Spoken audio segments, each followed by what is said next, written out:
I most vividly remember The Wizard of Oz, and that's been my favorite movie for most of my life, and I was obsessed with it, and I watched it over and over and over again. I wanted to be Dorothy for many years of my life until I was about 6. I would wear my hair in the pigtails, and I think my grandmother made the costume, the little gingham checked jumper, and I had ruby slippers, and I made my mom call me Dorothy. I wouldn't answer her or listen to her if she called me Megan, because that wasn't my name, for about a year, from 5 to 6.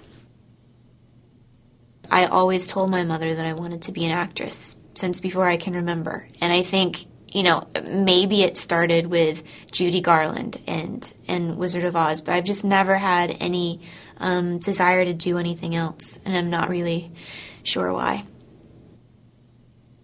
I was a swimmer when I was a kid. I was on a swim team a competitive team from the time I was 5 until I was 14, and I used to compete in state championships, and I thought that's what I was going to be.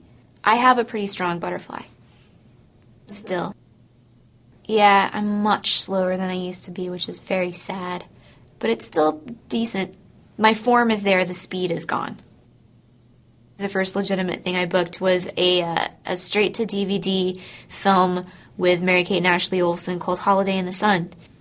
I think my character's name was Brianna, if I remember, and she was a mean girl. She was the spoiled, rich, nasty, sort of alpha female that picked on the nice, sweet, blonde Olsen twins.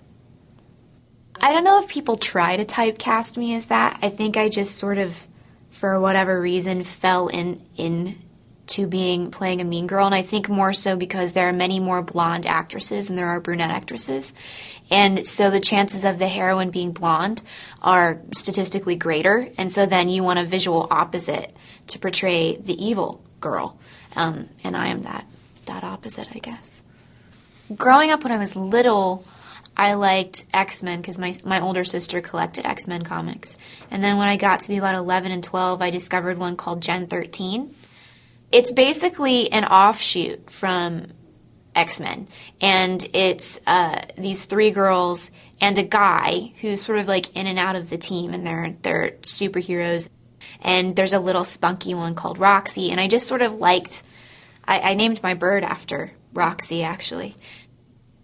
I was a cheerleader for less than a year for like one basketball season when I was in high school. I think more so because it got me out of the house.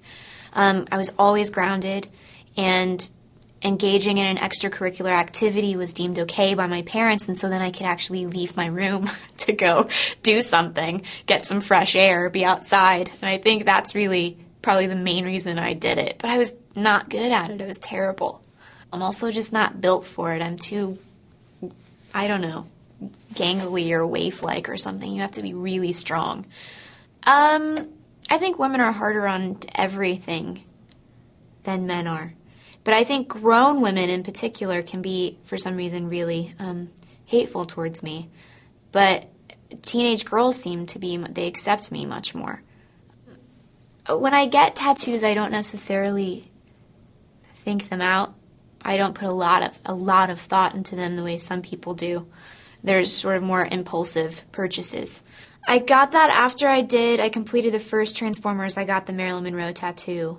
And I don't know, I've always liked her, and like I said, been intrigued by her because she created a character that she lived behind.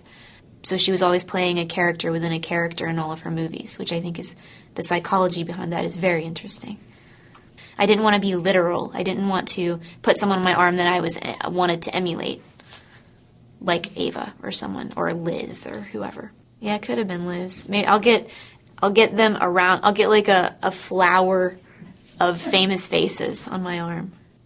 When I got the call that I'd been offered the spot to host SNL, I didn't really want to do it because I'm so terrified and just I become frozen when I have to speak in front of large crowds of people. But obviously you don't say no to something like that because it's an unbelievable opportunity. So I did it, and I went. I'll never watch my episode ever. I can't. That gives me a panic attack thinking about it right now. Maybe like after I've had children and there are just so much, and there are more important things in life then I'll be able to sit back and watch it and go, who cares?